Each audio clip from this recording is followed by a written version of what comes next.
Good evening my dear children. I hope that you will be also well. मैं आशा करता हूँ कि आप लोग भी अच्छे से होंगे। और हम लोग जो संख्या पद्धति जो पढ़े थे, उस संख्या पद्धति में कुछ संख्याएं रह गई है, जिसके बारे में हम लोग आज पढ़ेंगे। उसमें 3-4 संख्याएं और रह गई है, उसको हम लोग उसके बारे में अच्छी तरह से जानकारी ले लेंगे। चलिए हम लोग देखते हैं 7वां जो हम लोग 6 तक लिखवाए थे, इसके बारे में हम लोग देख लेते हैं। आप लोग इसको नोट कर लीजिएगा। एक ही हम देते हैं, उसमें नंबर डालते हैं, आप 7 डाल दीजिएगा। इसमें होता है हमारा पहला होता है सम संख्या, जो हम लोगों को छूटा हुआ था। इसको इवन नंबर बोलते हैं।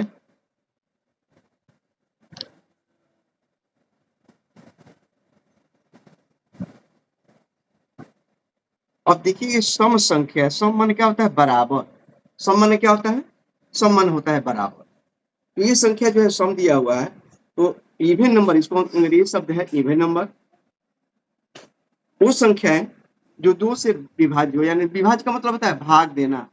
वो संख्या जो 2 से पूरी पूरी कट जाए, उसे हम लोग क्या कहते हैं? सम संख्या कहते हैं। पहले से हम लोग जान चुके हैं कि प्राकृत, इसकी परिभाषा हम लोग जान लेंगे। इसकी परिभाषा में हम लोग लिखेंगे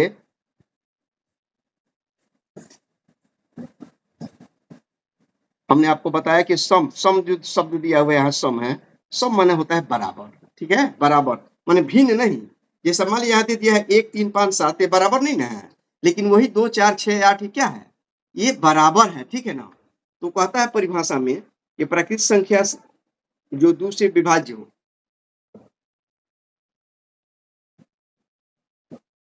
प्राकृत संख्या जो 2 से विभाज्य हो। विभाज्य माने क्या होता है? भाग लग जाए। जिसमें 2 से क्या हो? भाग लग जाए, उन्हें सम संख्या कहते हैं। सम संख्या कहते हैं। ठीक है, प्राकृत संख्या जो 2 से विभाज्य हो, माने जो भी प्राकृत संख्या दी रही है, जो हम जानते हैं कि 1 से लेकर के और अनगिनत हम लोग गिनते हैं, उसमें हम लोग 2 से जो जो कट जाएगा, वो सारी की सारी संख्या हमारी क्या हो जाएगी?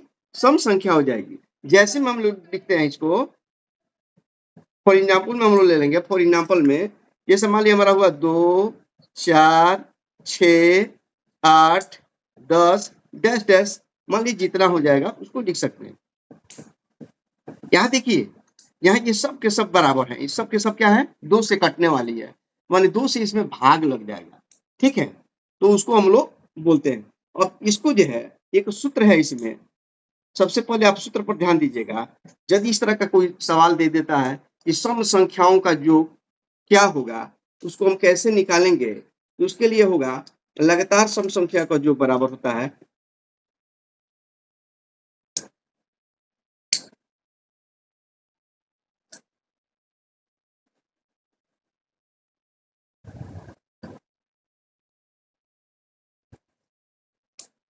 लगातार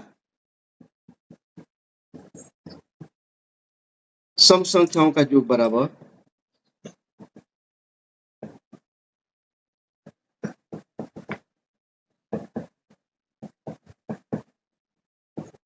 n होता है कोष्ठ में n + 2/4।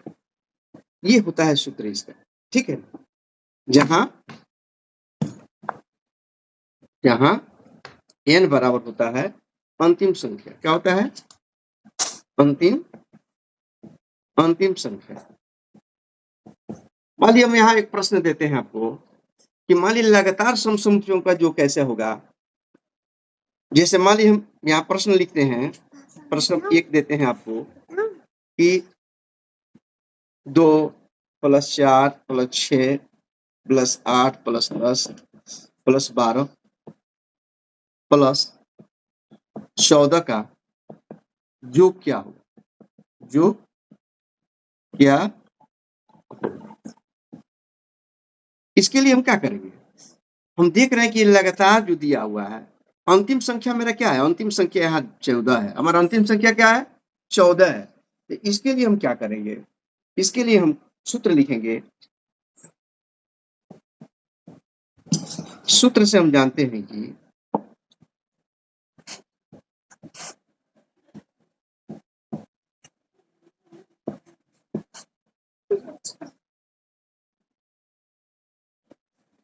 लगातार सम संख्याओं का योग बराबर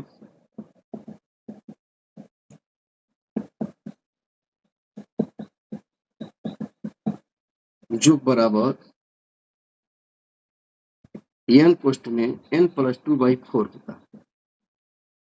अब देख लीजिएगा कि n बराबर कितनी टोटल संख्या है। n यहाँ n बराबर कितनी है 14, n बराबर 14, ये टोटल संख्या हमारा n बराबर 14 है। तो हम यहाँ क्या करेंगे कि n की जगह पर हम 14 लिखेंगे। n की जगह पर क्या लिखेंगे, n की जगह पर 14 लिखेंगे, यानी 14 यहाँ फिर लिखेंगे 14 + 2/4 बराबर हो जाएगा 14 गुणे हो जाएगा 14 × 2 = 16 बट्टे हो जाएगा 4। अब इस समय हम क्या करेंगे, 4 से 16 को काटेंगे तो 4 चौको 16 हो जाएगा, यानी 14 में 4 का गुणा करेंगे 14 × 4 माने 14 चौको 56 और ये आंसर हो जाएगा। इसको अपना नोट कर लीजिएगा, इसको देख लीजिए। एक बार और मैं आपसे बता दूं,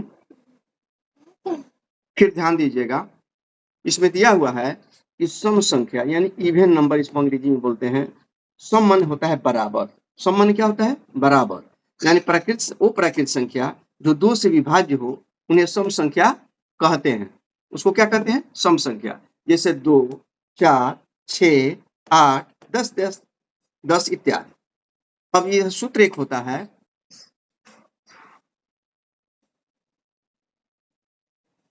लगातार सम संख्या का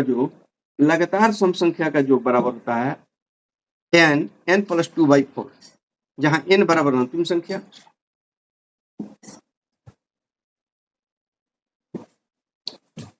और एक प्रश्न है कि लगातार, मान लीजिए लगातार सम संख्या का योग क्या होगा। लगातार सम संख्या का, तो मान लीजिए हमने लिखा 2 + 4 + 6 + 8 10 12 14। आप चाहे तो आप जो है 18 तक लिख सकते हैं, 20 लिख सकते हैं, मान जितना अंतिम संख्या आपका होगा। तो इसमें जो है यहाँ 14 तक मैंने दिया है, इसका योग हमको निकालना है। तो इस सूत्र से हम जानते हैं कि लगातार सम संख्याओं का योग बराबर होता है n+2/4, यानी हो जाएगा आपका n की जगह पर हम क्या भरेंगे, n की जगह पर 14 भरेंगे, यानी 14 जहां जहां n रहेगा तहां तहां 14 भरेंगे, यानी 14 + 2 + 4 बराबर हो जाएगा 14। यहाँ गुणा कर देंगे, 14 में 2 जोड़ेंगे 16 हो जाएगा। अब बट्टे हो जाएगा 4, 4 से 16 को काटेंगे, 4 चौको 16 हो जाएगा। 14 में 4 का आप गुणा जब करेंगे ये आपका हो जाएगा 56 और ये हो जाएगी 2 से लेकर के 14 तक की सम संख्याओं का जो आपका हो जाएगा कितना, 56, और ये आंसर है। चैट बॉक्स में रिप्लाई करेंगे आप लोग, सारे लोग रिप्लाई करेंगे। समझ में आया प्रॉपर? अगर समझ में आया हो तो प्लीज चैट बॉक्स में रिप्लाई करें यस और नो में।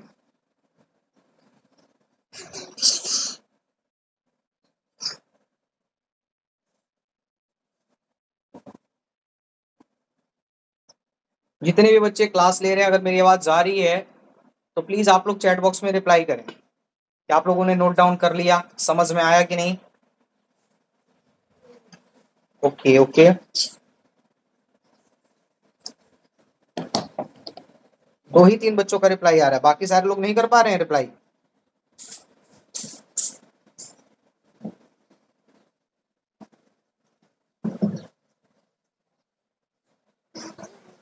आप लोगों ने नोट कर लिया?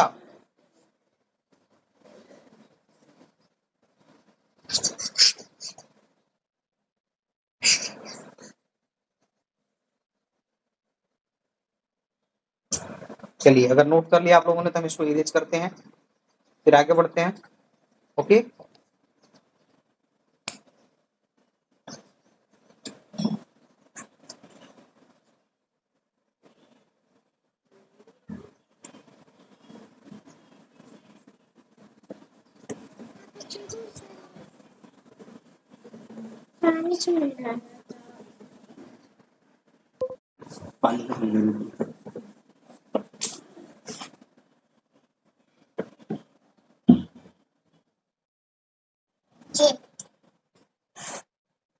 अब दीजिए मैं लिखूं, दीजिए मैं लिखूं। आज भी लिखते हैं, कमाल नहीं है। चलिए अब हम यहीं पर देखते हैं दूसरा, हम लोग विषम संख्या के बारे में देखेंगे। कोई नहीं, वीडियो आपको मिल जाएगी, वीडियो की लिंक मिल जाएगी, उसको टच करके आप और आप अगेन देख करके जो है कि अपना लिख लेना, ठीक है।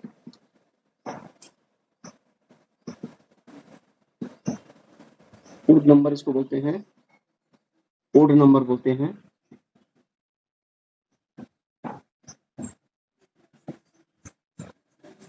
विषम का मतलब होता है भिन्न।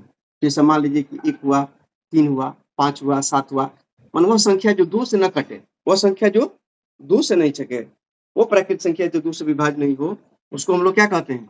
विषम संख्या कहते हैं। यानी इसकी परिभाषा हम लोग लिख सकते हैं,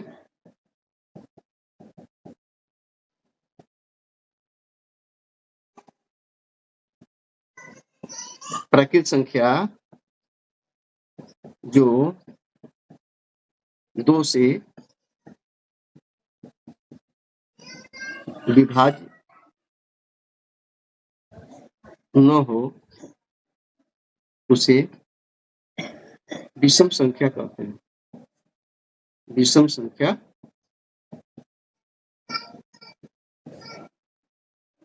कहते हैं।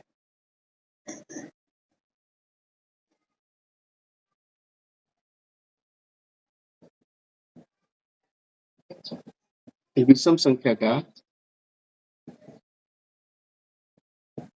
व्यापक रूप 2m-1 है, जहाँ m कोई प्राकृत संख्या है।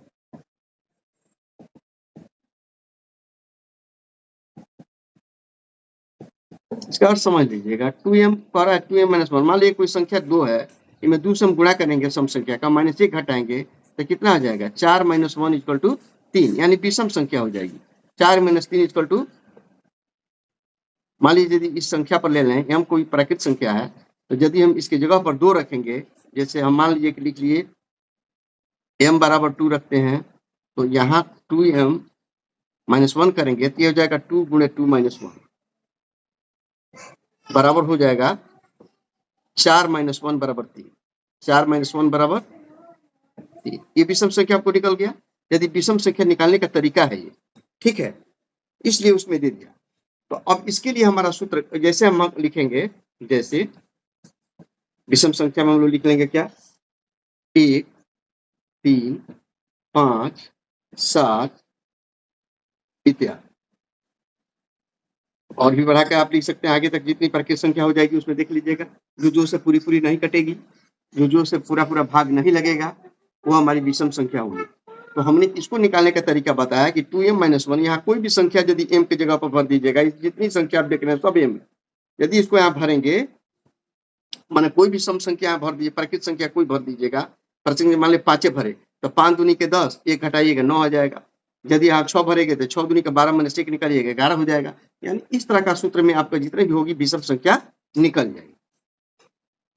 तो लगातार विषम संख्या का जो का एक सूत्र है, लगातार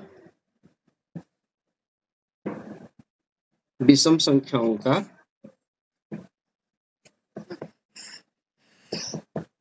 जो बराबर होता है n+1/2। ये आपका सूत्र है, जहां n बराबर प्राकृत संख्या, जहां n बराबर अंतिम संख्या, अंतिम संख्या। यहाँ ध्यान दीजिएगा, लगातार विषम संख्याओं का जो बराबर होता है n+1/2 का होल स्क्वायर, जहां n बराबर क्या है? अंतिम संख्या है। अब यहाँ एक प्रश्न आपको देते हैं, मान लीजिए प्रश्न 1 दे दिया हमने,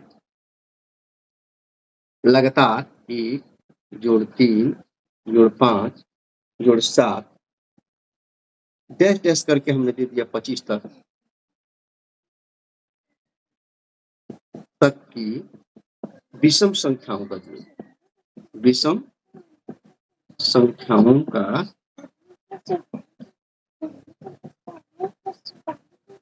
जो क्या हो, क्या इसको हम देख लेंगे। टोटल संख्या हमारी क्या है? 25 है, यानी हमारा क्या है? n बराबर 25 है। इसके लिए हम लोग सूत्र लिखेंगे। सूत्र से हम जानते हैं कि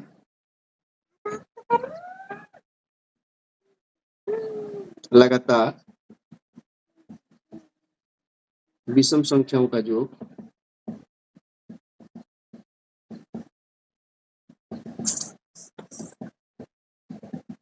जो बराबर होता है n + 1/2 की होल स्क्वायर, जहां याद रखिएगा, जहां n बराबर अंतिम संख्या। अंतिम संख्या हमारी अंतिम संख्या कितनी है? अंतिम संख्या हमारी है 25। जब अंतिम संख्या हमारी 25 है तो हम इस सूत्र में 25 भरेंगे। n की जगह पर क्या भरेंगे? 25 भरेंगे, यानी हमारा हो जाएगा 25 + 1/2 का होल स्क्वायर। तो अब देखिएगा यहाँ हमारा हो जाएगा कितना? 25 और 1 जोड़िएगा तो कितना हो जाएगा? 26/2 की होल स्क्वायर। 2 से हम 26 काटेंगे 13 हो जाएगा, यानी हम काटेंगे 13 का होल स्क्वायर बराबर हो जाएगा कितना? 13 × 13 बराबर हो जाएगा 169, और ये आंसर हो जाएगा।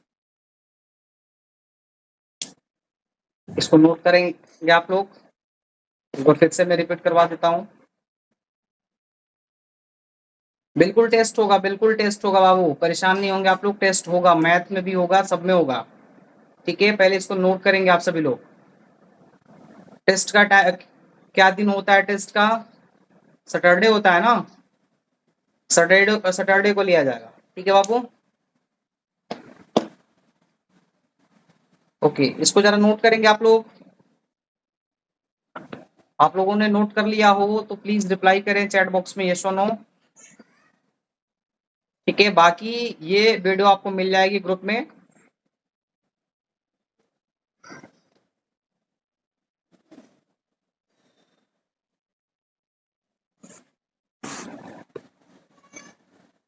ठीक है, ये वीडियो आपको ग्रुप में मिल जाएगी बाबू।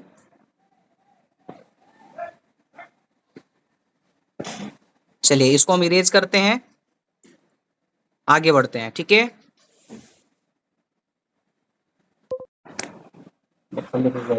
हाँ तो बड़ा लेके चला गया।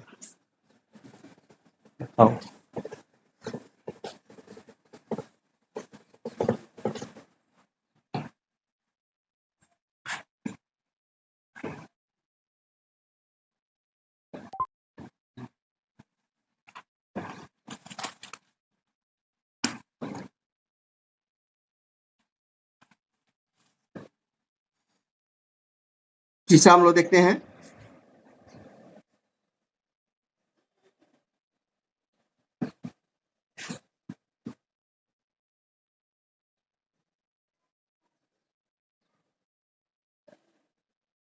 ऋण अथवा अभाज्य संख्या है। ऋण अथवा अभाज्य संख्या, अभाज्य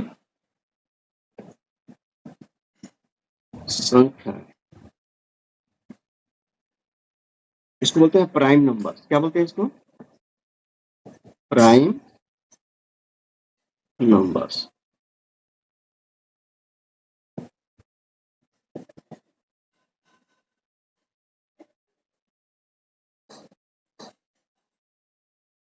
इसकी परिभाषा है एक से बड़ी प्राकृतिक संख्या, एक से बड़ी प्राकृतिक संख्या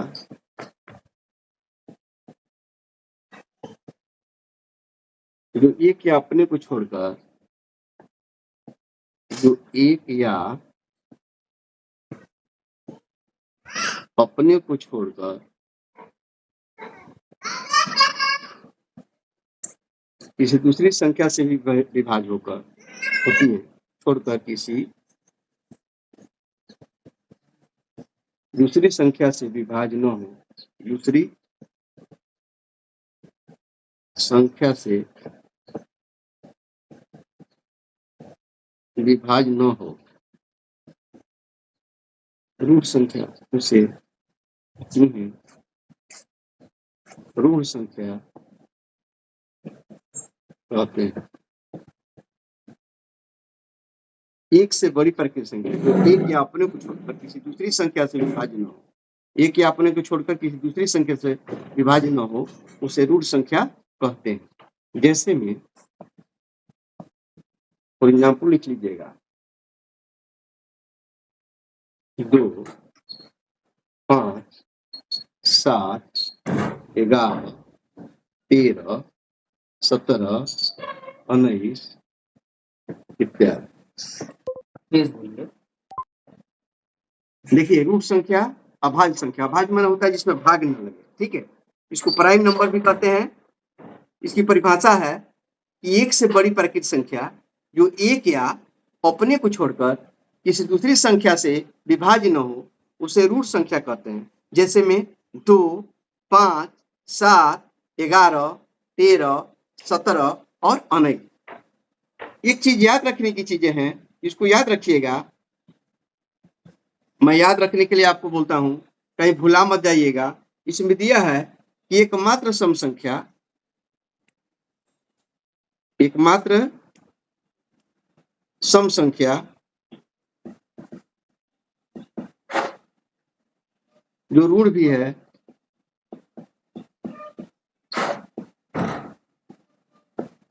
दो है। याद रखिएगा, दो को हम सम संख्या भी कहते हैं और ऋण संख्या भी कहते हैं कि यही एक ऐसी संख्या है जो क्या है, जो ऋण भी है और सम भी है।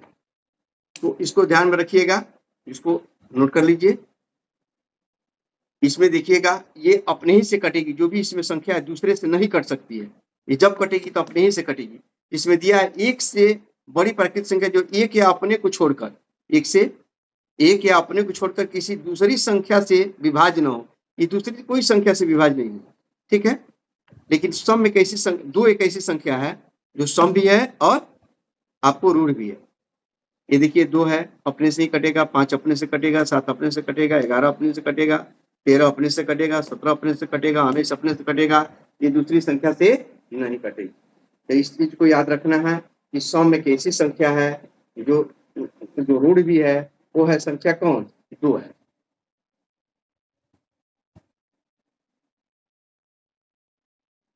इसको आप लोगों ने नोट कर लिया? बताएंगे आप लोग, आपने नोट कर लिया?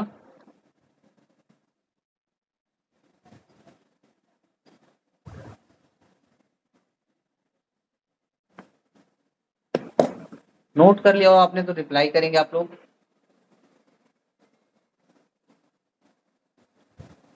Yes sir, yes sir.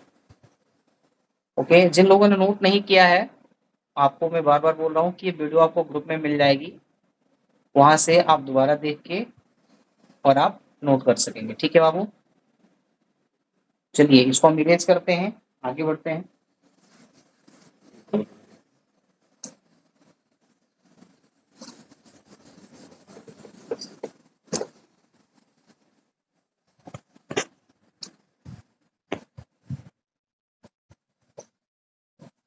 चलते हम लोग चौथा देख लेते हैं। इसको यौगिक संख्या,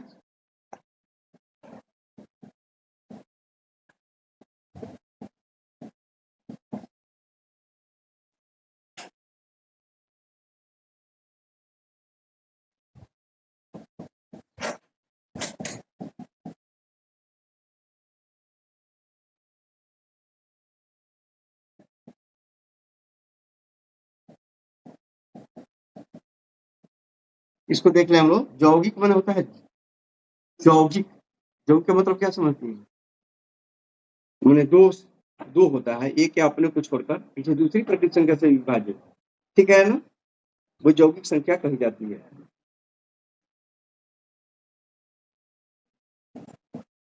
वे प्राकृतिक संख्याएं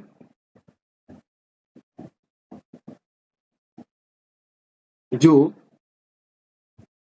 एक या अपने को छोड़कर एक या अपने को छोड़कर किसी दूसरी प्राकृतिक संख्या से विभाज्य होती है,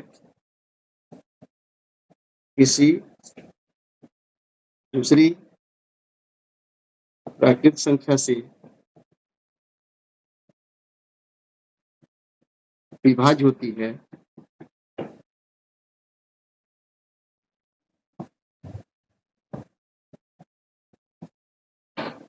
उस उन्हें यौगिक संख्या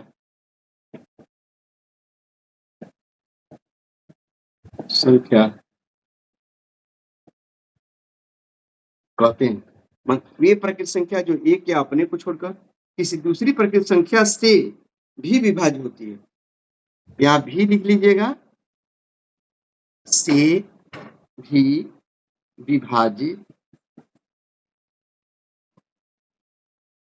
विभाज्य होती है।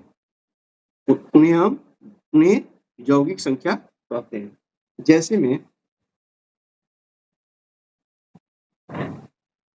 4, 6, 8, 9, 10, 12, 14, 15 इत्यादि। इसमें देखिए यौगिक मैंने 2 दिया है। देखिए इसमें सम और विषम दोनों दिया हुआ है, ध्यान रखिएगा।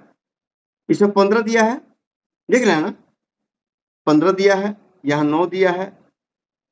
तो ये जो है कह रहा है कि ये प्राकृतिक संख्याएं जो एक या अपने को छोड़कर किसी दूसरी प्राकृतिक संख्या से भी विभाजित होती हैं, उन्हें यौगिक संख्या कहते हैं। ये दूसरी संख्या से विभाजित हो जाएगी, 4 भी कट जाएगा 2 से, 6 भी कट जाएगा, 3 से भी कट जाएगा, 2 से भी कट जाएगा, ये 2 से भी कट जाएगा, ये 3 से कट जाएगा, 10 जो है ये 2 से भी कट जाएगा, 5 से भी कट जाएगा, ये जो है 2 से भी कट जाएगा, 3 से भी कट जाएगा, 4 से भी कट जाएगा, ये 2 से कट जाएगा और 7 से भी कट जाएगा, ये 3 से कट जाएगा और 5 से भी कट जाएगा।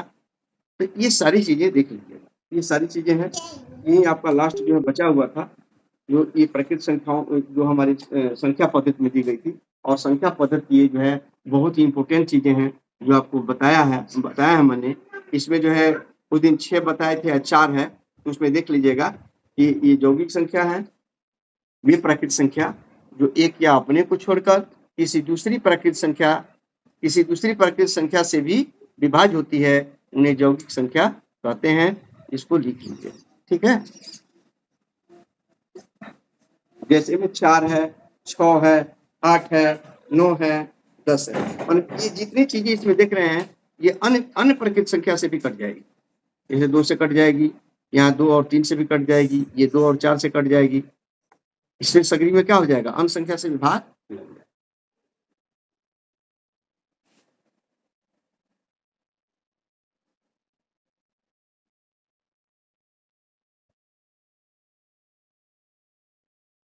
जैसे कि एग्जाम्पल मान लिया हमने 12 दिया है, 12 को यदि आप देते हैं, 12 को यदि आप 2 से भाग कटिएगा तो कितना हो जाएगा, 6 हो जाएगा। यदि 12 को आप 4 से भाग दीजिएगा तो 3 हो जाएगा, 3 से काटिएगा तो 3 से काटिएगा 4 हो जाएगा। यदि 12 को आप 4 से काटिएगा तो 3 हो जाएगा। यदि आप 12 को 6 से काटिएगा तो 2 हो जाएगा। इस तरह से हम देखते हैं कि अन्य प्राकृतिक संख्या से भी क्या हो जा रही है, 12 कट जा रही है। तो यही कह रहा है कि अन्य संख्या से भी क्या हो जाए, विभाजित हो जाए, तो वो हमारी क्या हो जाएगी, यौगिक संख्या हो जाएगी।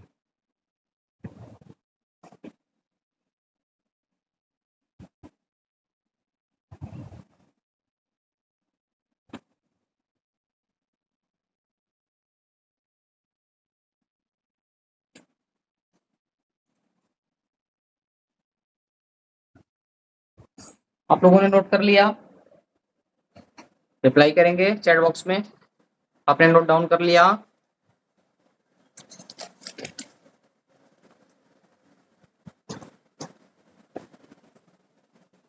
अगर आपने नोट नहीं किया तो नोट कर लें आप लोग।